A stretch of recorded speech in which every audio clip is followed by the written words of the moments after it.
Home to nearly 600 convicted criminals, this is HMP Full Sutton, a prison built to house Britain's most dangerous men. HMP Full Sutton is a high-security prison purpose-built in 1987. It was created for the most dangerous and difficult Category A and Category B prisoners, people who presented a real risk to the community were they to be let out. In 1965, two of the great train robbers had escaped from prison. As a result, Victorian prisons such as Wakefield, Wormwood Scrubs, Hull and Parkhurst, which were effectively turned in to Category A prisons. But one of the problems with that, of course, was that security had to be hung on old structures that were not built for that particular purpose.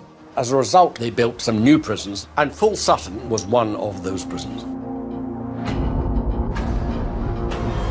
Full Sutton was to contain the worst criminals in Britain, and so it needed to be constructed with a formidable design. This would be a massively secure prison. They had 4 units that were built when the prison was first opened, and known as courtyard design. It was designed not like a Victorian prison, which usually had a central hub and then straight wings off it. Full Sutton, by contrast, was designed in a slightly different way, which meant it was made in quadrangles. Basically, they were on a square. There was no windows, cells either side, and an exercise yard in the middle. And there were walls round them on all sides. They would also then have the prison walls and the other barriers that would prevent escape. Prisoners, they're going to find it very intimidating. It's never had an escape, which is remarkable.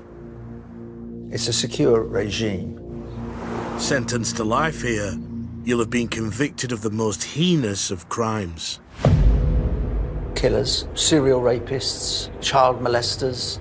If you like, Full Sutton has the worst of the worst. Full Sutton has been home to some of Britain's most notorious criminals. Inmates who've been locked up here include...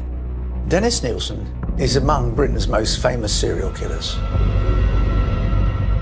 Dale Cregan, the Manchester gangster who killed 2 uniformed police women. David Mulcahy, the so-called railway rapist who became a serial killer. Daniel Restivo, hair fetishist who brutally killed a lady in Bournemouth.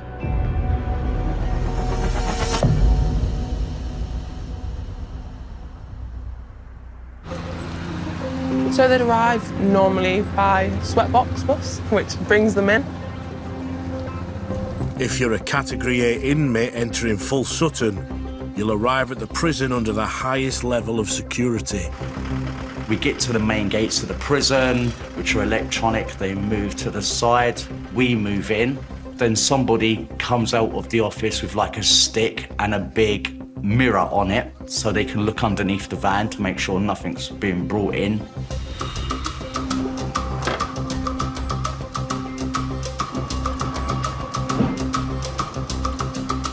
They'd get taken in through to reception, where they get booked in.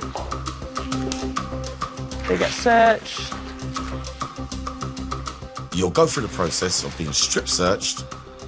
You'll put a set of clothing on, get your bags. When they go through, they'll have these machines with all your toiletries, your foods, your clothes, just to see if it picks up any metals or any hidden phones and that kind of stuff.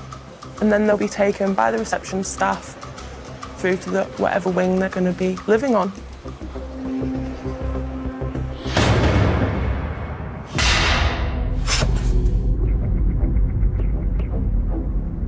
But on the walk to your wing, Full Sutton's austere design will give an unsettling sense of what it feels like to be an inmate at this prison. You have to go through a lot of security, between sort of 10 and 15 doors and gates from the entrance to where your wing is. As soon as we went inside the building, it very quickly became disorientating. I had no idea what floor I was on, which way I was pointing, north, south, east, west. I had no clue. It's eerie and claustrophobic and quite depressing. It smells strange as well. Even the prison officer who was taking me to the wing said the same thing. He said, "Can you smell the place?" And I could. And he said, "You just get used to it." I didn't get used to it in the whole time that I was there. There's just a stench and a smell that makes your stomach turn. I don't know whether it's just me, but I think there's many men who will tell you the same thing. It's like it sucks you in. It feels like you've been sucked into a void. Your legs feel wobbly. Doom's the best way I can describe it. Walking onto a wing can be pretty daunting. You'll be looking up, you'll be looking down, who's there, who's there. If you don't know your way around, if it's all new, you don't know who's going to be there. You want to meet old friends because you want to feel safe in this new environment, because it is frightening. There is no doubt about that. On your first day on the square wings of Full Sutton, you'll soon realise that its unusual layout poses some serious problems. The courtyard design has design faults, such as inaccessible areas or areas where people can escape surveillance. You've got all these little corridors, all these little stairways. I didn't know where I was. There's no natural light or anything like that, and the way they're laid out, to walk landing to landing, you have to go round blind corners. There was no windows, there was nothing. Once you were in there, you could have been beaten to death and nobody would have known. People would ambush you. People would just hold you up and rob you. Do you know what? You can have weeks and stuff where it's just chilled out. Nothing really happens, and then you can have months where it's just constant. There's been times when people have had hits put on them and they've not even known who did the hit, because someone just put their arm around the corner and threw the water in their face and just vanished. There are places that you could hide, not like a Victorian prison, which usually has straight wings, which made it easier for the prison officers to see a wing. It's interesting that the old Victorian designers probably had a better idea of how to control desperate men than someone in 1987 designing a new maximum security prison.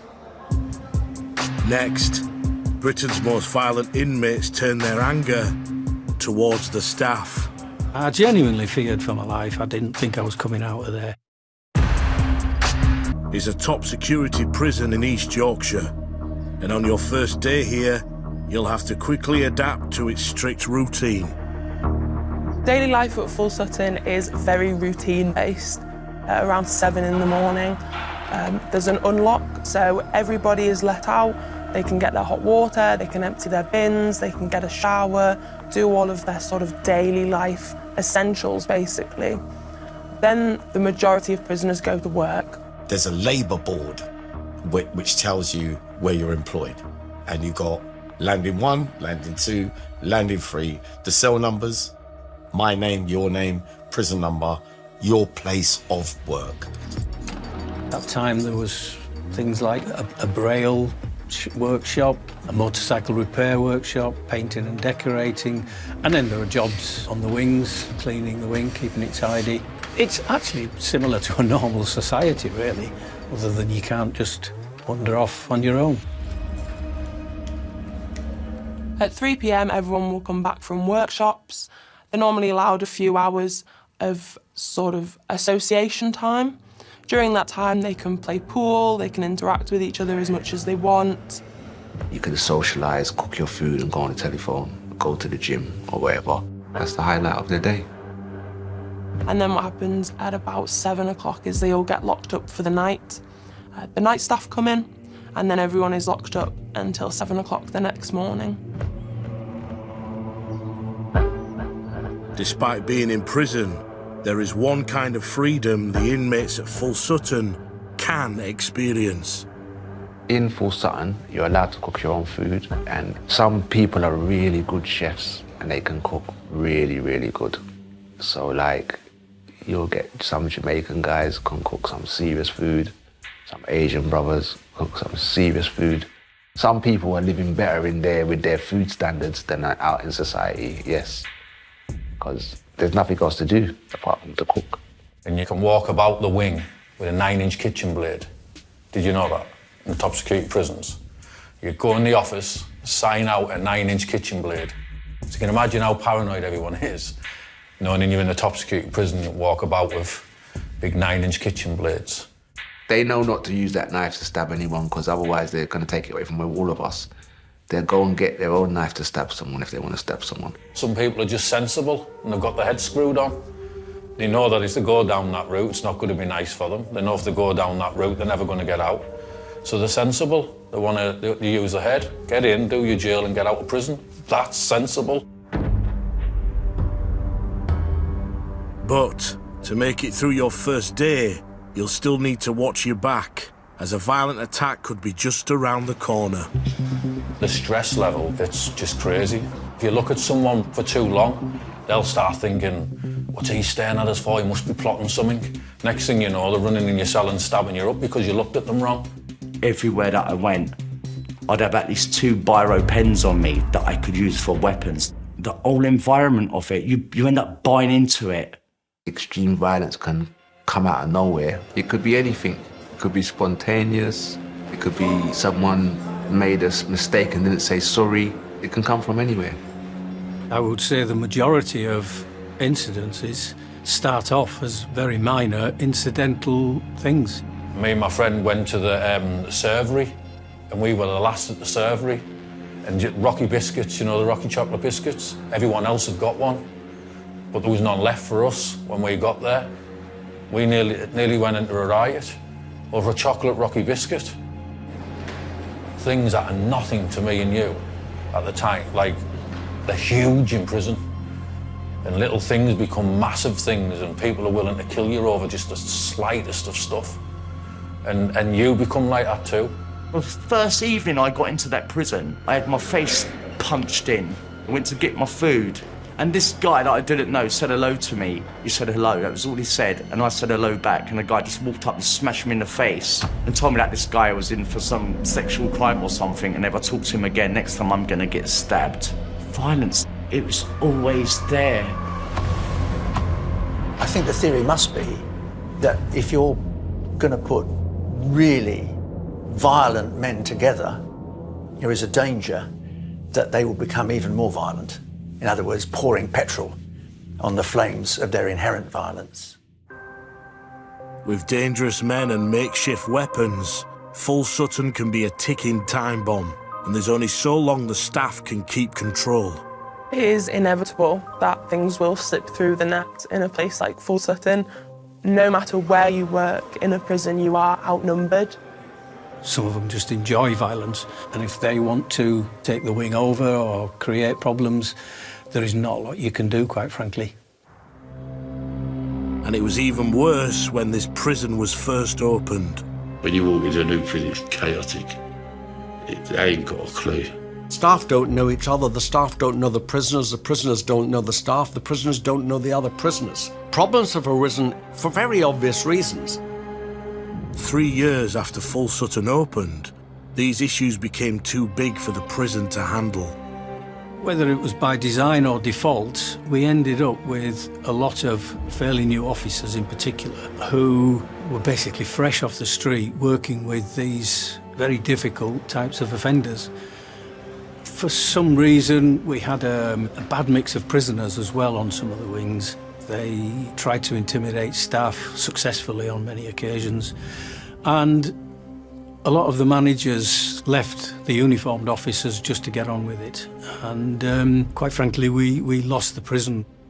On the wings, walking around, to do what we wanted to do, people drinking, taking drugs. It was just mental. Losing control would make prison officers' jobs at Full Sutton even more challenging. In effect, prisoners are kind of doing what they want. Searches aren't done properly because staff are being intimidated. Sea Wing, as it was then, full of lifers, eventually got burnt down. We ended up for about a week. Our prison officers were behind shields. You know, you didn't want to go to work in the morning. In the early 1990s, prison officer Paul found himself fully exposed in the struggle in prison. You have like a TV room. These 2 guys stayed in there, said they weren't coming out. So I went in there to try and reason with them. The next thing I know was they'd slammed the door behind me. They got the big table legs, smashed them up and threatening me my school was going to be next. I was trying to be confident, trying to be relaxed, but inside the stomach was churning, my knees were rocking a bit, and it was not a nice feeling at all. And I genuinely feared for my life. I didn't think I was coming out of there. It can be very intimidating. A lot of the prisoners there are very tall, very masculine men. Sometimes they can use that almost against you. You have to just stand your ground and try your hardest to really put on that brave face that none of this is really affecting you. The principal officer, she came down to the wing. I don't know whether it's some gangster rule that you don't hit women or you don't, treat women in that way, but thankfully she managed to persuade them to come out. Though Paul's ordeal was over, life at Full Sutton was never the same again. I must admit, I did lose quite a lot of confidence after that. I still get quite emotional even thinking about it now, because it's, it was a very emotional time for me. But staff at Full Sutton would be tested again, this time by a volatile inmate from London convicted of attempted murder. John Onyemichi, he was a man for whom violence was second nature. He was, to some extent, a career criminal. He had track record of violence, use of drugs. He'd been in prison before, had scant regard for authority. He has this extraordinary outburst in Ealing where a policeman and a community support officer who's patrolling with him had his throat cut. In fact, it was astonishing that he survived. This was brutal, vicious, entirely unwarranted attack. And quite rightly, he was given a very long prison sentence as a result. In 2011, Onyemichi was jailed at the Old Bailey for a minimum of 25 years for the attack. During his sentence, he would arrive at HMP Full Sutton. I met John on my first day as an officer in Full Sutton. He was just a mountain of a man, absolutely huge, extremely intimidating. I met him on a number of occasions. He's a serious man. If you're going to fall out with him, you're going to have to end up doing something really serious, otherwise he's going to have you. He just towered over everybody. He was such a large presence of a man that you couldn't help but look and wonder what happens if he decides he doesn't want to be around you or doesn't want to do what you say. Where do you go from there? 8 years into his sentence, Onyemichi would be back in court, this time for an attack that had shocked Full Sutton. He decided that he wanted to take over the wing. He was difficult to restrain by staff, was fighting back, and was out of control. Hull Crown Court was shown footage of the shocking attack at Full Sutton, which took place on August the 9th, 2018. Onyemichi goes on this rampage. He hits a prison officer over the head from behind with a heavy pan, steals his keys, starts a fire in the kitchen, piles magazines and shoes, and puts a chair and sets light to that. The attack went on for 8 hours, but this footage, lasting 10 minutes, was played in court. What would happen if somebody was sort of kicking off in that manner is the wing staff deal with it. With the size of him and his level of violence, it was extremely hard for wing staff to even make an attempt. He was using pool cues and pots and pans he could get a hold of to attempt to attack other prisoners and staff. He's really out of control, and the prison officers can't cope. I mean, not surprisingly, he's an incredibly intimidating figure, and he's clearly out of his mind. Presiding, Judge David Tremberg was shown the shocking footage of Onyemichi's rampage. Evidence that it was so out of control, a special team of riot officers needed to be called in. They are the elite officers. They are sent to the most dangerous situations. and they're given the most training. This is a particularly extreme example of their use. It took 100 officers to control, or attempt to control, one man. The footage showed damage which cost the prison £15,000. It has to be serious for 100 officers to go in. It can't be just somebody's throwing a little bit of a tantrum or throwing the dummy out. It has to be a real threat to life. The CCTV footage showed that with 100 specially trained officers on the wing, Onyemichi became increasingly frantic. He jumps onto the netting between two parts of that particular wing and runs along it. He's out of control, he's doing whatever he wants, and he's quite prepared to hit anyone with anything just to get his own way. Finally, he falls through the netting. The prison footage captured this dramatic moment. He fell from the railings and ended up injuring himself. It's like a really solid staircase that he fell down onto and just got up and almost continued, which is quite scary. How a man can, survive something like that and just get up and continue wanting to fight. Even then, it takes some time to subdue him. It underlines very vividly that there are certain units in Full Sutton that were simply too dangerous. In the end, we were able to take back Ewing, but it was a long day. He did manage to cause quite a lot of damage. In court, Onyemichi pled guilty to a variety of offences, including ABH, arson and threats to kill. A further custodial sentence was handed down by the judge. The result of the rampage of Onyemichi was that he got another 6 years added to his sentence. One of his explanations in court when this was put to him is he said, I was taking steroids and I didn't know the impact they were having on me. Whether that was true or not, it didn't affect the fact that his sentence was extended. The judge stated, "You are clearly a powerful man. You went on the rampage and you cared little for your own safety, let alone that of others." With his sentence extended, Onyemichi would not be eligible for parole until 2042. It didn't surprise me at all that he would be fighting and it would be a difficult task for them to hold him. Certain men, when they lose it, their only way of expressing how they're feeling would be by way of violence. With Onyemichi convicted for running amok, justice had been served. But for the staff, the most important factor was just getting out alive. There is such a sense of relief amongst staff because it can escalate so quickly, and we go in there to do a job and to go home to our families, and sometimes you hear of people not being able to go home to their families because of the environment we work in, and that's a risk that you do take when you start working in a maximum security prison. Onyemichi is a classic example of the volatility of a high security prison.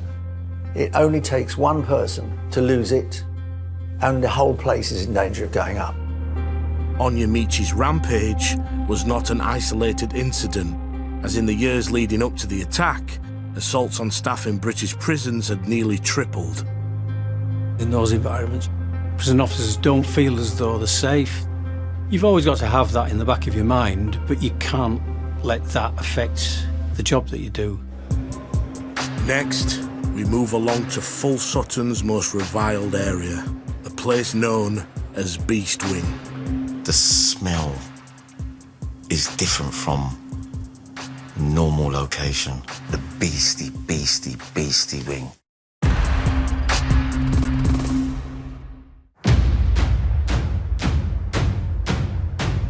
If you're sent to HMP Full Sutton and find yourself amongst Britain's most reviled offenders, then you have arrived on Beast Wing. Beast Wing is just another name for sex offenders or the degenerates of the criminal world. Sex offenders have to be kept away because they will be harmed, some severely, some to the point where they probably end up dead. If you're a sex offender and you come on normal location, you will get hot water thrown over you, hot fat thrown over you, you will get stabbed to bits. Someone will get rid of you just for the sake of it, whether it matters to them or not. One long-time inmate on this wing was one of Britain's most notorious killers, the Muswell Hill murderer. Dennis Nielsen is among Britain's most famous serial killers.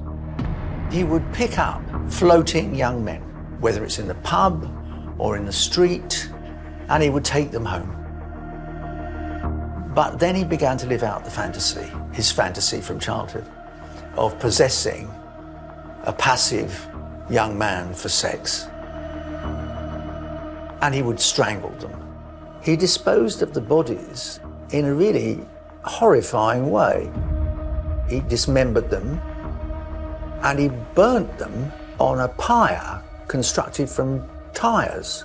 He also put some of the flesh down the lavatory.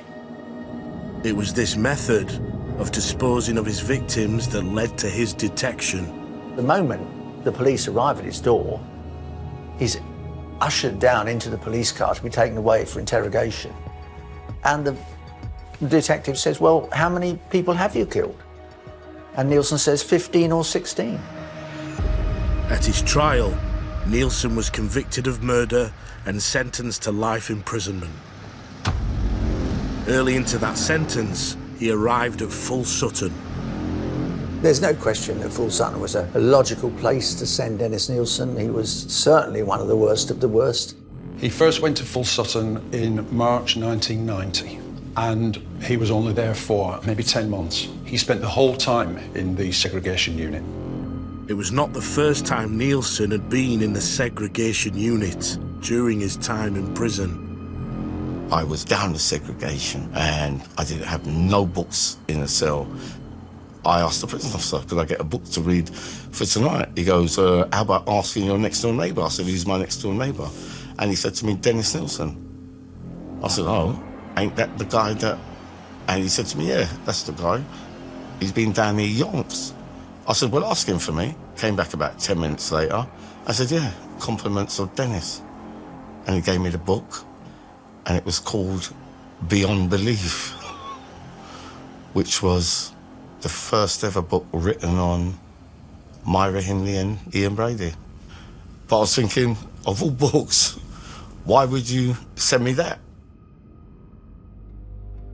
Nielsen moved around the prison system in the 1990s before returning permanently to Full Sutton in 2001. Dennis Nielsen was a very arrogant person, kind of saw himself as a bit of an intellectual. He would complain at everything and anything. I think he took me to the civil court twice for various things that he felt he was aggrieved about. Lost both of them. He just felt he was better than everybody else. The only things that ever created altercation with staff were things such as rules and regulations, a perceived lack of them being applied equally. But at Full Sutton, Nielsen would have bigger problems than the staff. He didn't have any friends in prison. He obviously had acquaintances and he had neighbours, but not friends in any real sense of the word. No one would talk to him. I mean, someone who chops up 13 people and shoves them down drain holes, that's not going to make you friends. That's not how you make friends and influence people in the prison system. A couple of hooded prisoners turned up at his door. He suspected he was going to be beaten up or even murdered. So he picked up a battery that was on the side of his table and he threw it at them just as they were tipping over a pan of boiling sugar water. If you're in a top security prison, you can't settle. Watch your back, because it's full of dangerous people. On another occasion, he was in the TV room. The alarm bell went because somebody had lit a fire on his bed. Despite his notoriety, not every prisoner wanted to attack Nielsen. The staff asked me if I would go and play music with him because he had a keyboard. But no, we just played chess or fucking Scrabble. Dennis Nielsen, the Scrabble cheat. So me nicking the Scrabble pieces, always looking in his bag to try and get the blanks. I think he saw himself as special, that he was the more intelligent of everybody, and that's the arrogance of the man, I suppose. He was nothing. He wasn't ugly, he wasn't attractive, he wasn't short, and he wasn't tall. He was just so average. Nielsen wasn't the only high-profile resident on the wing, as just a few cells down was the man suspected of one of Britain's most evil unsolved crimes, the Babes in the Wood murders. Russell Bishop was a neighbour 4 doors down. He was probably the closest he had to what I would class as a normal friend in prison. Russell Bishop was a disturbed, rather unhappy young man. He had developed quite quickly an appetite for very young girls, and he commits what will be his most famous crime, which was nicknamed Babes in the Wood, in 1986. On this particular October day in 1986, Bishop is watching a group of young girls. The girls are playing outside, and the two of them decide they'll go off, buy a bag of chips. They're called Nicola Fellows and Karen Hadaway. Then they go into Wild Park. Bishop is all the time tracking them, with only one objective, which is to sexually assault. They go to a little hide in the wood in Wild Park, and in that particular hide, unfortunately, Russell Bishop killed them. Bishop quickly became the prime suspect, and after being arrested, went on trial for the murders. To the astonishment of the prosecution and the police, Bishop is found not guilty. He truly is an evil man, and he got away with it. Despite getting away with murder, Bishop's reign of terror continued. In February 1990, he attacks another young girl, this time aged 7. Inevitably, Bishop is convicted and sent to jail. Bishop entered Full Sutton, where he would meet Dennis Nielsen. Bishop lent Des his typewriter when the H fell off Des's own typewriter over Christmas, and he needed to carry on with his writings and his correspondence. So for a period, the two of them became intertwined, really. When I read about his crimes, I expected to see some crazy monster with really crazy manic eyes, and it was just average. There's nothing special, nothing unique, nothing remarkable. The only interesting thing that a lot of these serial killers have going for them is their crime, because outside of that, they're pretty much nobodies. But long into his prison sentence, the weight of his crimes became too much. Russell Bishop confessed, effectively, to a fellow inmate at Full Sutton that he was guilty of killing Nicola and Karen, the Babes in the Wood murders. And in 2018, some considerable time after the original deaths of Nicola and Karen in 1986, he's tried for the Babes in the Wood murder and is, quite rightly, convicted. But in the end, Bishop wouldn't serve much of that sentence. There was a little justice somewhere at the end, because Bishop died in 2022 of terminal cancer. So after so long in prison, what made Bishop finally confess? I think it was bragging, not remorse, that made him tell a fellow prisoner. I think Bishop didn't suffer any guilt. I think he was just rather proud of it, and proud that he got away with this for so long. Bishop's death closed a dark chapter in British criminal history, and he proved to be one of the very few acquaintances that Dennis Nielsen ever had in Full Sutton. Dennis Nielsen was, as I remember, just an old shell of a man, to be honest.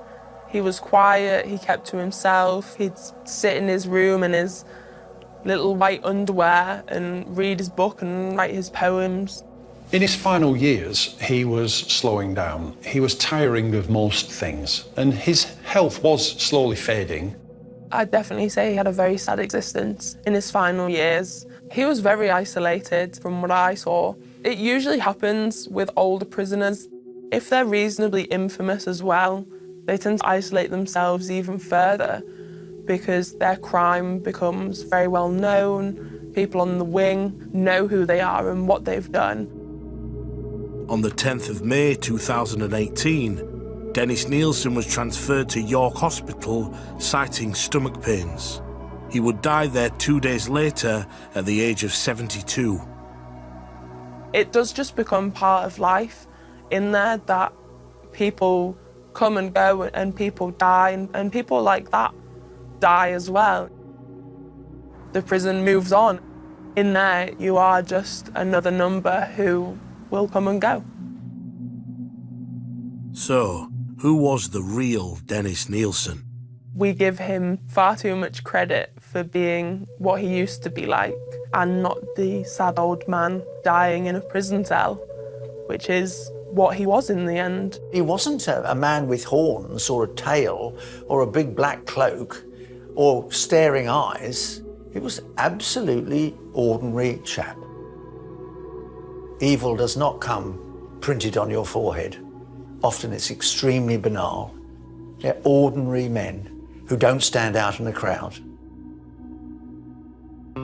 Next, inside Full Sutton's most reviled wing, one of the most notorious revenge attacks in the prison's history. It was a monstrous attack. Britain's worst paedophile. HMP Full Sutton houses some criminals so despised that they are kept apart for their own protection. But even on Beast Wing, there is no love lost for these offenders. Sex offenders, the worstest of the worst. The scourge of the earth, the beasts. There are ordinary sex offenders, your rapist, and then there are child sex offenders, and they are the bottom of the bottom. There is a hierarchy amongst sex offenders. For example, people who've committed crimes against women, they'll look down on people who've committed crimes against children.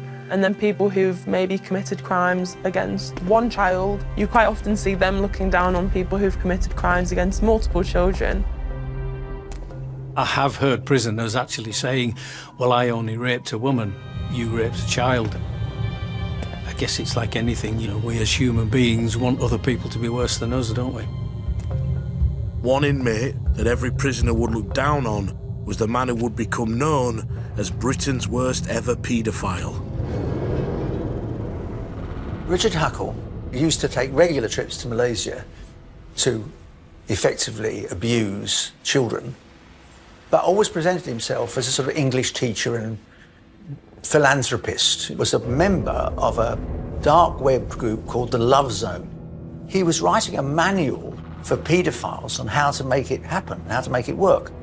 He bragged that young people in developing countries were much easier to seduce than middle-class people in England.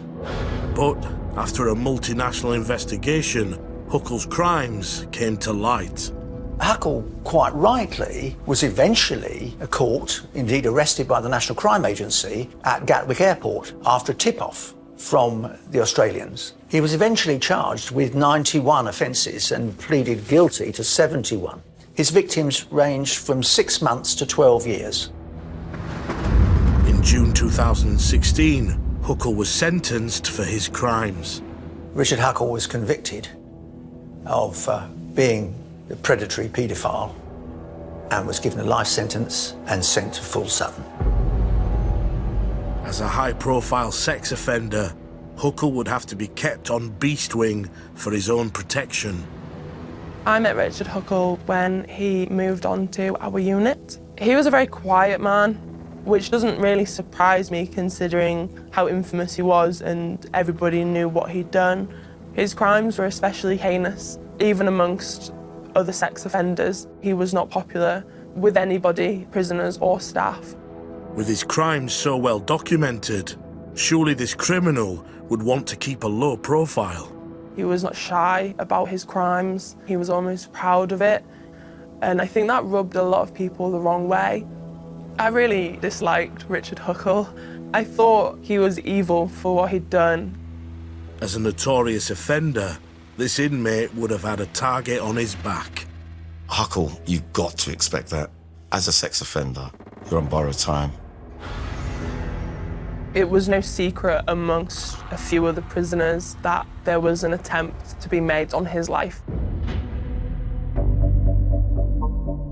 The the inmate who decided to take revenge on the wing's most reviled man was convicted rapist Paul Fitzgerald. On the 13th of October 2019, Fitzgerald entered Huckle's cell and effectively kept him hostage for, well, an hour and 18 minutes without anyone noticing. The difference in a top security prison is how far it goes. In a normal prison, if someone's running in your cell, they're running in your cell to just have a fight.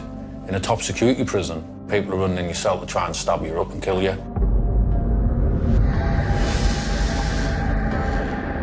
During that time, he subjected Huckle to the most extraordinary torture and beating.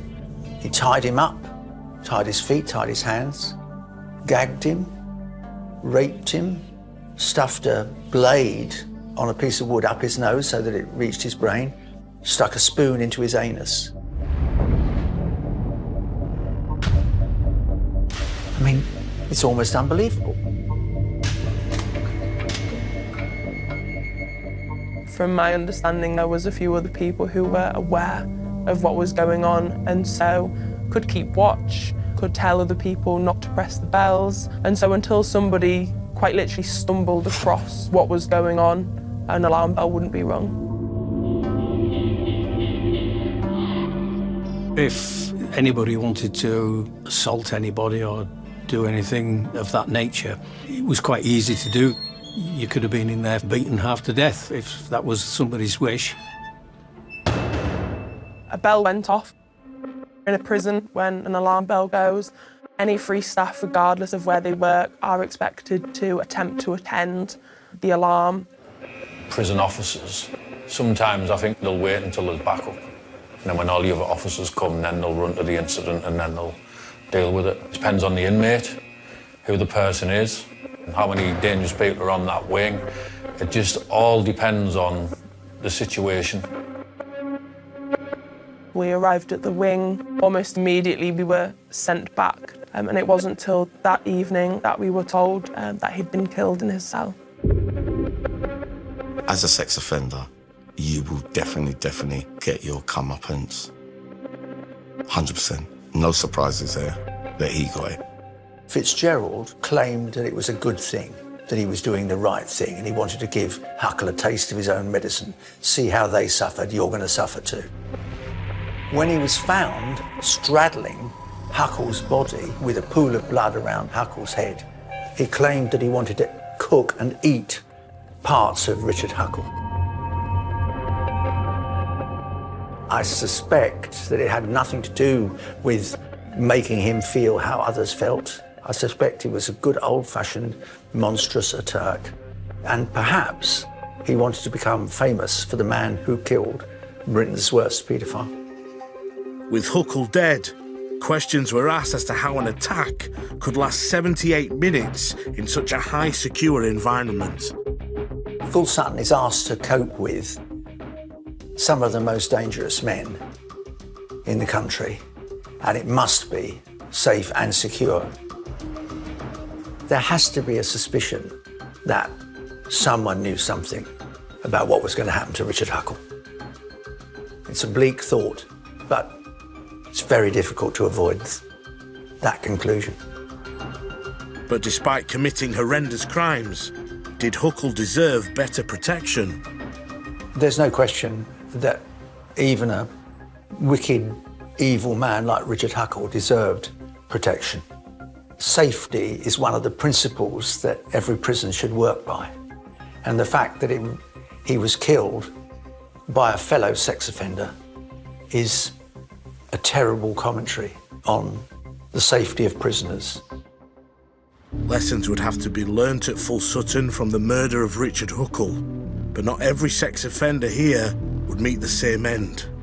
As child molester turned killer, Mikhail Galatinov would discover. Mikhail Galatnikov was a convicted sex offender who was also convicted of a killing in 1997 of a man called Adrian Kaminsky. He was a predatory, and that's why Galatnikov was in Full Sutton. On the same wing as Galatinov, was homophobic murderer Mark Goodwin. Mark Goodwin was convicted in 2007 of killing a gay man in Blackpool. There can be no doubt that it was a homophobic attack. And for that, Mark Goodwin found himself in Full Sutton, where he met Mikhail Galatnikov. Mark Goodwin was reasonably quiet, similar to Mikhail, both reasonably friendly. He would sort of keep to himself, didn't really speak to me that much, but from what I kind of saw of him, he was always reasonably friendly, chatty, good spirits, considering the circumstances of where we were. But soon these wingmates would become more than just friends. The pair met in the prison library at Full Sutton, and after a time, it turned into a full-blown sexual relationship. In Full Sutton and every prison, sexual relations are prohibited.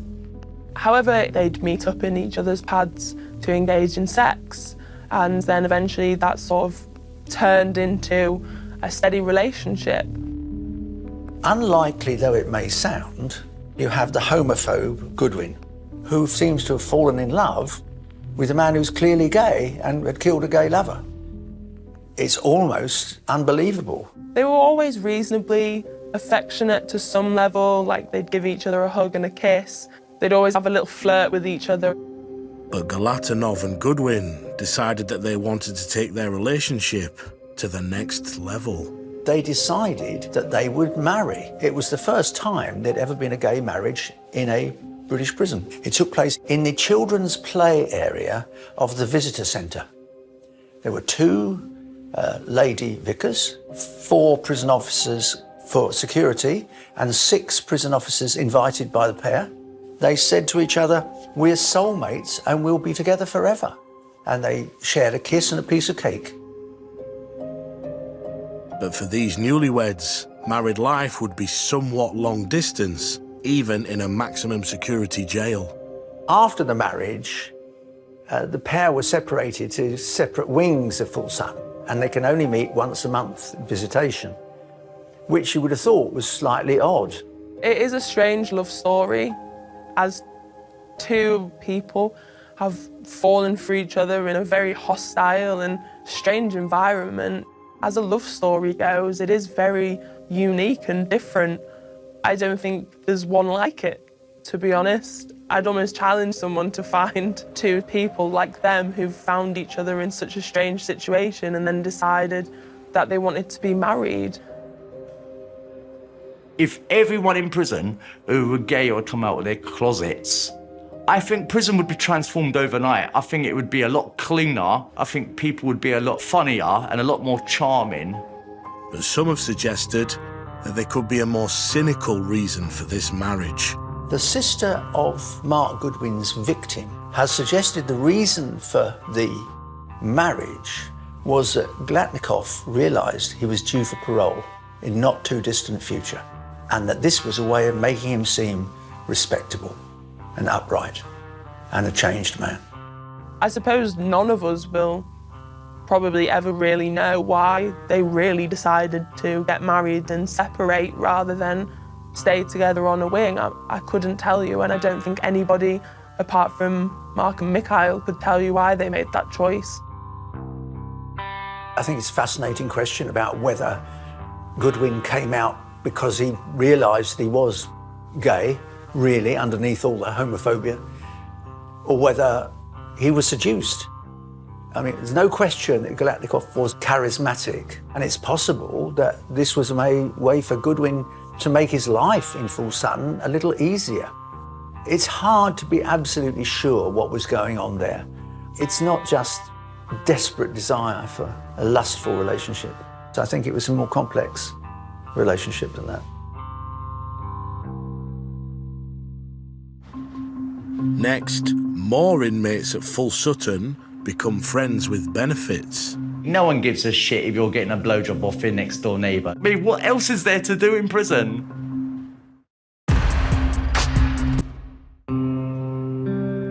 HMP Full Sutton is a prison for some of the worst Category A criminals in Britain. But some of the inmates in here like to be more than just friends. Sex has been going on in prisons for as long as any of us can even begin to remember. Gay for the stay. It is what it says on the tin. There is inevitably going to be an outlet for sexual desires which have to be of the same sex. Sometimes it's just like, you just want to get your freak on by the bins on the exercise yard. You just want to get each other off. I mean, what else is there to do in prison? But not all relationships in prison are out in the open. Men do not like to talk about having sex with other men. It's still a taboo. Men are brought up to be ashamed to have even feelings of sex with other men. I'll have one person and he'll call me a and call me a and the next minute I'll look through his spy hole, someone's giving a blowjob in the fucking cell. They won't come to you until they're really stoned or really drunk, and then they just want to use you and chuck you away like an old tissue. They're coming in to say they care about you. Yeah, they care about you when they're having sex, but like as soon as that's done, they're just off ski. Very, very well hidden. But a lot of us have secret lives, and many people do, though they might not be too happy to admit it. They'd be so ashamed that anybody else would find out. They'd completely blank me, even though we've been having sex together almost like for 2 years. But outside the cell, they would not even acknowledge my existence because they'd be so embarrassed. But this prisoner was numb to rejection from fellow inmates after a difficult childhood. I didn't have much of a foundation to build on, just a childhood full of abuse. Compassion meant nothing in my family. My father wanted his children to be like him, bigots, racist, mean-spirited people. There were so many opportunities where the system could have helped me, where I asked for help, and they just said, look, there's nothing we can do for you. You just got to make it on your own. All I knew was that my life was bad, and it was just going to get badder. Sarah drifted into a life of crime, graduating from car theft to kidnap and torture. After the attempted murder of a fellow inmate at a previous prison, she arrived at Full Sutton in the early 90s. When I arrived in Full Sutton, as a lot of people do, it was my first maximum security prison. What took my breath away was how feral everyone seemed to be. Just roughing it out, scrapping it out, fighting over bits of drugs, fighting over bits of meat that had been stolen, do you know what I mean, from a kitchen. It was insane. Day-to-day life in Full Sutton would be difficult enough, but Sarah also had a secret. I always had this belief since I was a child that I was a woman trapped in a man's body. I'd never heard of transsexuality or transgender. I didn't know about none of these things. If I said to my father that I didn't think that I was a boy and that I was a girl, my father would have just beaten me even more than he did already. So it's pretty much something that I sat on, really. It wasn't something that I felt I needed to talk about, and I didn't really have the vocabulary to explain how I was feeling. In Full Sutton, I realised that there were certain skills that I had. I was able to use them skills so that I would be protected. I was a streetwise kid. I used to be a rent boy, so sex for money was no big deal to me. Giving someone like a blowjob for a tenner's worth of phone cards, a load of people paid me for sex. I was young and I was really cool, I reckon, and I was really pretty. But using your body in prison as a commodity is not always enough to keep you safe. In prison, no doesn't mean no. In jail, no one's going to listen to you. No one's going to come when you scream. They're not. They'll just say you brought it on yourself. You can find no compassion in there. It is an act of inconceivable cruelty and a depravity that it's almost hard to imagine. Sarah continued to live as a man during her time in the prison system, but after 20 years inside, she finally had hope. She could become the person she really was. In prison, you couldn't come out as trans until 2011. First of all, you'd have to put an application into the governor and you say, this is my pronoun, she, her. Then hopefully within the next month, the governor will go, okay then, I am going to let you go on this journey that you're on, this pathway that you're on. They give me an identification card and it had Sarah Jane Baker instead of Alan Baker. And of course, as soon as it came out, it meant that I was allowed the female clothing that I normally wear every day. She used to walk around the wing in her women's clothing. Strangely enough, most of the other prisoners let them get on with it. Coming out as trans, if there was anywhere to do it, it was prison because it toughened me up. And obviously, for the fact that I was in prison, there was lots of parts of my personality that needed lots of work.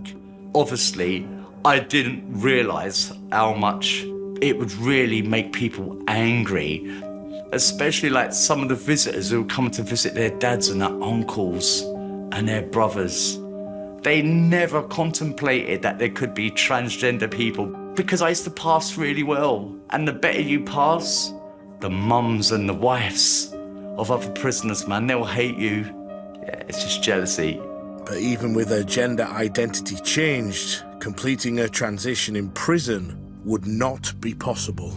Because I was a prisoner, they would not give me any treatment, they would not prescribe me any kind of hormones. I thought that even though I was in prison, I would be entitled to the same treatment and the same level of compassion from the NHS. I mean, but not for prisoners. Prison is not a place of humanity. Hope, compassion, all those words, they're words you hear very rarely in the prison system. Shit schooling, shit home life, shit prison, and then you get out of prison, you've got to start it all again. Next, after serving long sentences, how do inmates leaving Full Sutton adapt to the outside world? I used to be scared to get out sometimes. I had a serious capacity to self-destruct. Then I got put under surveillance. Your name's never going to be the same again.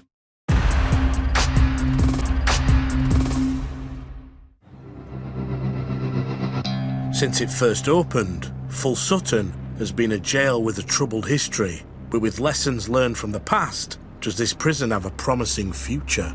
Today, I believe it's a lot better. Over the years, Full Sutton has kind of changed. Since the introduction of probably better managed prison officers and the introduction of schemes to try and deal with some of the underlying problems of particularly dangerous prisoners, things seem to have calmed down. The most recent inspection report calls it safe, remarkably safe, and well-run, high-security prison. So, yes, it has a checkered past, but it has seemed to have got back onto its feet and is doing what it was being asked to do. And if you're an inmate here, it's likely that you'll be serving a long sentence. But once you've done your time, adjusting to the outside world can prove to be a whole new challenge. When I finally got released from prison, I was released as a Category A prisoner. So I had our station dog escort me to the gate and put handcuffs on me in the gate. And then I had police take me to the hostel, and then I got took out of handcuffs. I was on surveillance for 6 months, covert surveillance. And these are all stuff that I had to navigate to make sure I didn't go back to prison. I was so institutionalised that I used to be scared to get out sometimes, and when I got out I couldn't last because I couldn't cope with the outside world. One of my biggest struggles is socialising. When I'm around groups of people, I just turn into a different person sometimes because I just don't know how to cope with their emotional experiences.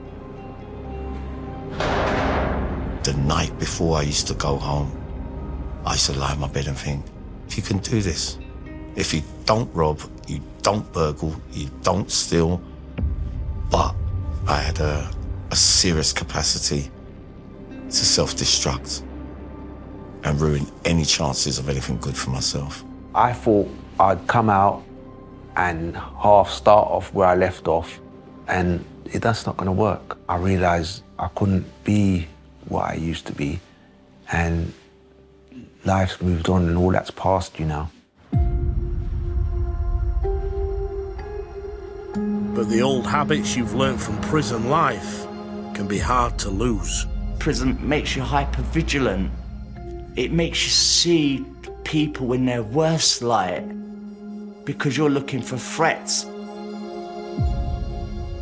I've been quite lucky since I got out of jail. I get lots of help. I mean, my parole officer and that, they give me lots of help. I have a psychiatrist and a psychologist who really work harder to try and pick that 30 years in prison. What did they think I was going to be like when I got out? You know? I mean, full Sutton maximum security, done my brain in. How you can ever be well after such a long experience of experiencing those kind of feelings day in and day out for years and years and years is beyond me. Because I even go places outside here now and I'm tense and I'm thinking there's no reason to be tense. But you live in that way for so long, it becomes second nature.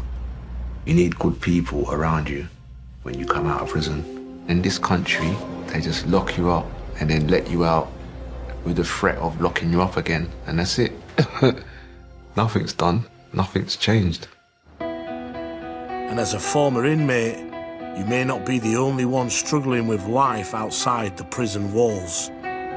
Myself and a lot of prison staff struggled and still struggle in the outside world. You notice yourself getting nervous in crowded spaces, checking over your shoulder.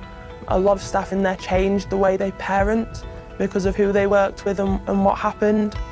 People who don't work in prisons, who don't see prisoners, who don't see the levels of violence that these people can commit day to day, don't fully understand the sort of things you deal with.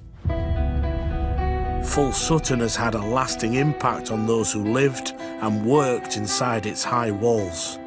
But did this prison change inmates for the better? The judge who sentenced me, he told me prison was going to change my life and make me a better person. No, it didn't at all.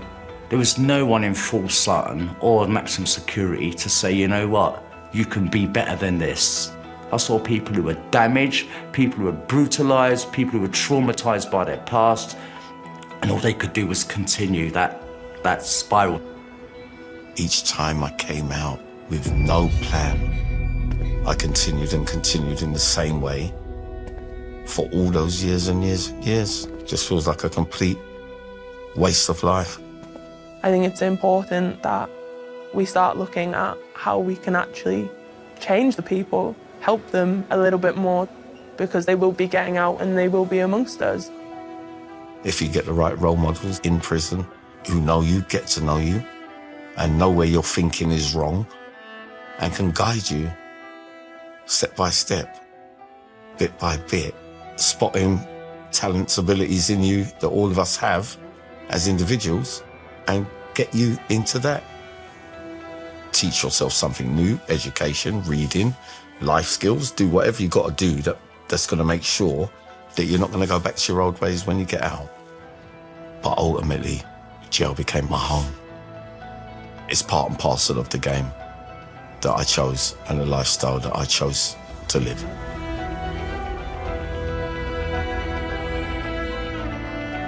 I understand the need to put people in jails like Full Sutton. People want to feel that they're getting their justice. But if people demand that people are sent to prison just for the fact of revenge, this spiral, this circle, nothing stops that. What did I learn from Full Sutton? I learned how to survive.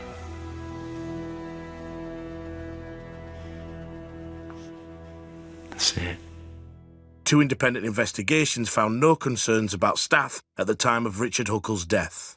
A recent independent report highlighted satisfactory resettlement work for those released directly from Full Sutton.